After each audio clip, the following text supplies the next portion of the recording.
तमाम सब अपना भाई के बीच में रहुए सबके छोट भाई धर्मेंद्र यादव एक बार सबके चरण स्पष्ट करतनी अपने यूट्यूब चैनल के माध्यम से। हर बेरी गाना सुनत रहे लो प्यार दुलार आशीर्वाद बनैले रहे लो अपना छोट भाई धर्मेंद्र पे। यहू साल प्यार दुलार बनई हलो हमारे बड़ भाई मनीष चौहान।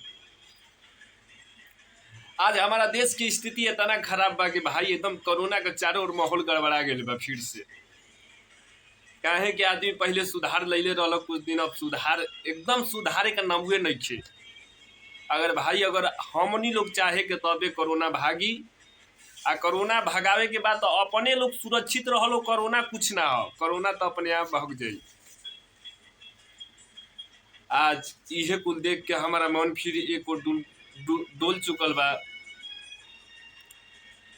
आज चारों ओर लॉकडाउन लगता, इन्हीं के प्रधानमंत्री मुख्यमंत्री चारों ओर रोज रोज योजना चलता। देख लो लॉकडाउन में आदमी कितना परेशान रहो, आ वही परेशान के लेके हम तनी सा मस्ती कर लेता नहीं अपना भाई लोग से कि कुछ दूरी बनावो लो। अब भाई अपना सुरक्षा रहला के, स्वच्छ रहला के पालन करो लो, ताकि तू सेफ रह, दुनिया सेफ रही, दुनिया बनल रही भाई। काहे कि तहरा पर आस विश्वास लेके केहू जिए ला न भूलई हलो जिंदगी में।